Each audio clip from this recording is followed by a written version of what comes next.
Bismillahirrahmanirrahim. Assalamualaikum warahmatullahi wabarakatuh. Shalom, Om Swastiastu, Namo Buddhaya, Salam Kebajikan. Perkenalkan, saya Zuri Arika dengan NIM 2505110296. Pada kesempatan kali ini, saya akan mempresentasikan materi tentang kreativitas dan inovasi dalam kewirausahaan, yang mana materi ini merupakan materi pada pertemuan ketiga pada mata kuliah kewirausahaan. Dalam dunia wirausaha, kreativitas dan inovasi bukan lagi pilihan, tetapi sebuah kebutuhan. Tanpa inovasi, produk itu akan kalah bersaing, dan tanpa kreativitas, ide itu tidak akan berkembang. Lalu, selanjutnya kita akan membahas mengenai pengertian dari kreativitas.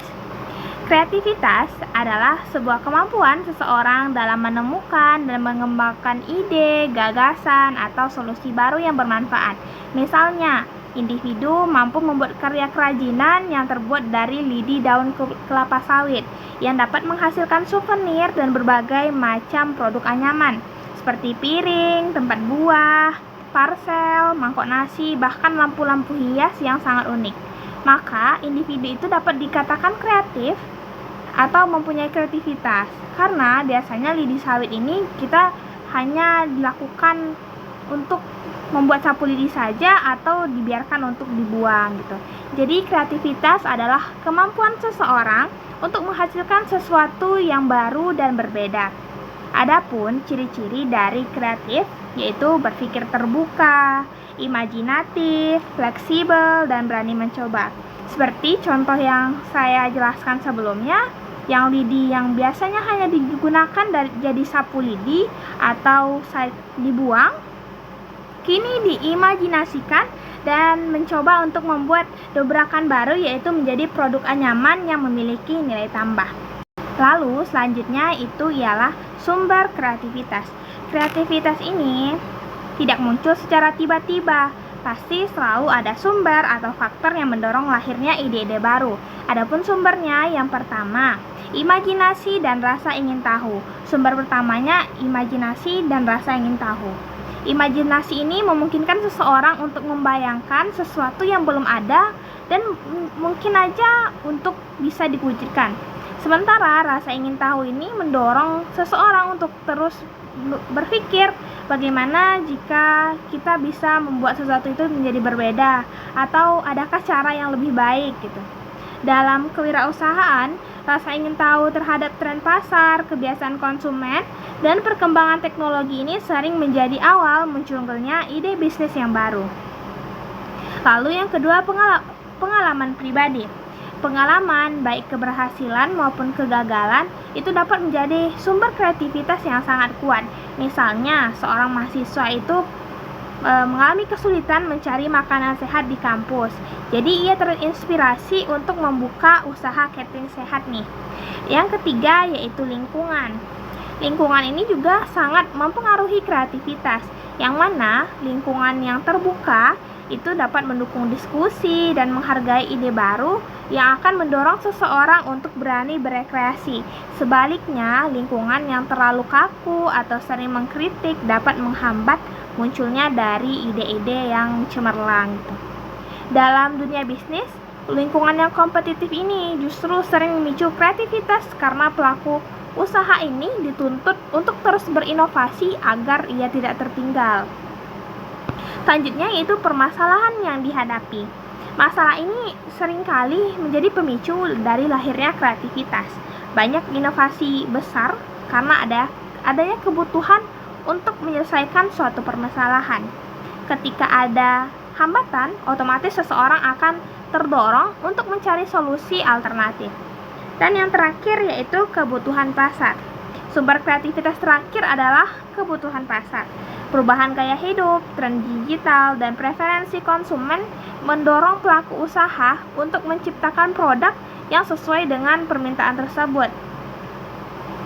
Jadi wirausahawan yang peka terhadap kebutuhan pasar ini akan lebih mudah menghasilkan ide yang gak hanya kreatif tetapi juga memiliki nilai ekonomi.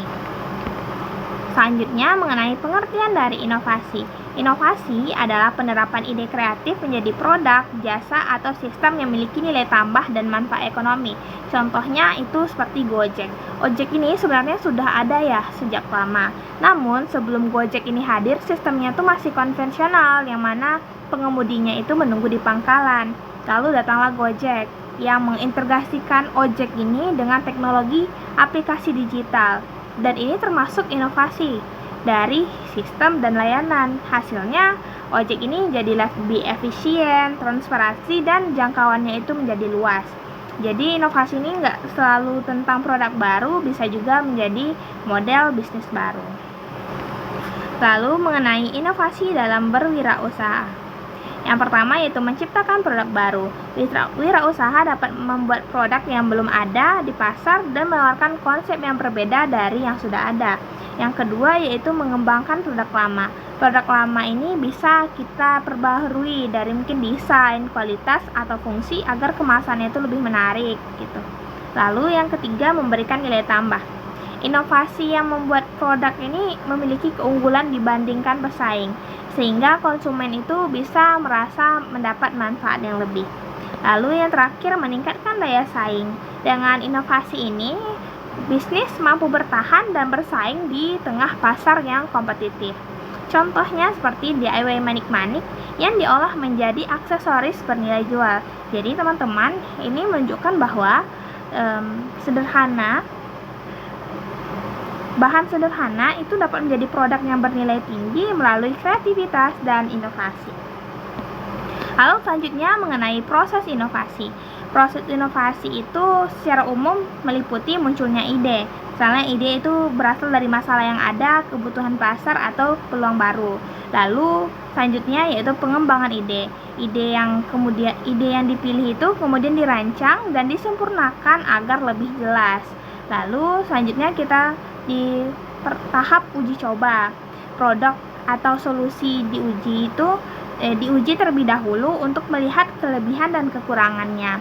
Lalu apabila sudah oke gitu, kita bisa implementasi, inovasi mulai diterapkan atau dipasarkan. Lalu yang terakhir, evaluasi dan perbaikan. Setelah diimplementasi, kita juga harus melakukan penilaian untuk meningkatkan kualitas dengan kebutuhan konsumen. Singkatnya itu seperti inovasi itu perjalanan dari ide menuju lalu dikembangkan, diuji, diterapkan, lalu diperbaiki agar memiliki nilai dan manfaat. Selanjutnya mengenai proses creative output. Yang pertama itu creative people. Creative people adalah individu yang memiliki kemampuan berpikir kreatif. Lalu creative process adalah tahapan yang dilalui untuk menghasilkan ide menjadi sesuatu yang lebih nyata. Yang ketiga yaitu creative product. Itu adalah hasil akhir dari proses kreatif yang berupa produk atau karya. Dan yang terakhir itu adalah creative environment, yaitu lingkungan yang mendukung kreativitas seperti suasana belajar, tempat kerja, organisasi, serta dukungan sosial. Intinya, kreativitas ini muncul dari kombinasi orang yang kreatif, proses yang tepat, produk yang dihasilkan, dan lingkungan yang mendukung.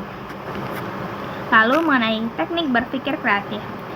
Beberapa teknik yang dapat digunakan yaitu brainstorming. Brainstorming ini adalah mencari ide dengan mengumpulkan beberapa orang untuk berdiskusi bersama. Jadi setiap orang itu dapat bebas untuk menyampaikan ide tanpa harus takut dikritik. Jadi semakin banyak ide yang disampaikan, semakin besar nih peluang untuk menemukan solusi yang terbaik.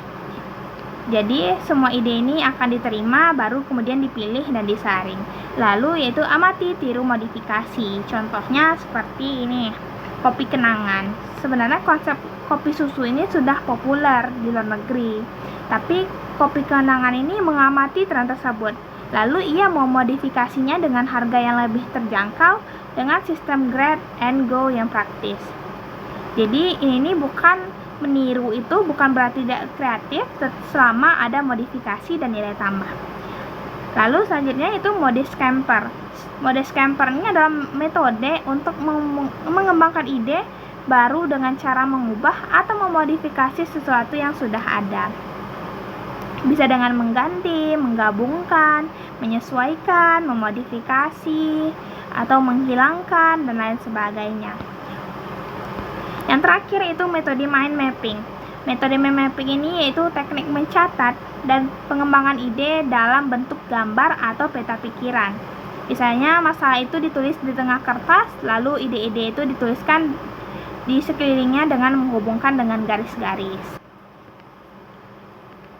Adapun contoh dari kreativitas dan inovasi yaitu seperti produk unik dari barang bekas, kemasan minuman berkarakter, buah berbentuk unik yang biasanya ini contoh semangka biasanya berbentuk bulat ya. Sekarang semangka itu berbentuknya kotak gitu. Lalu produk rumah tangga multifungsi. Dan bagaimana sih hubungan kreativitas dan inovasi? Kreativitas dan inovasi ini nggak bisa dipisahkan. Kreativitas ini menghasilkan gagasan dan inovasi ini untuk mewujudkan gagasan tersebut. Dan tanpa kreativitas itu tidak ada ide, dan tanpa inovasi, ide itu tidak akan berkembang menjadi sebuah usaha yang bernilai jual. Sebagai penutup, dapat disimpulkan bahwa kreativitas dan inovasi adalah kunci dari sebuah kewirausahaan. Dan wirausaha yang sukses itu mampu melihat peluang dari masalah, lalu inovasi menciptakan nilai tambah dan daya saing. Dengan terus melatih kreativitas dan berani berinovasi, peluang keberhasilan dalam dunia usaha itu akan semakin besar. Baik, sekian presentasi dari saya. Terima kasih atas perhatiannya. Maaf apabila dalam penyampaian terdapat kata-kata yang kurang tepat. Saya akhiri, wassalamualaikum warahmatullahi wabarakatuh.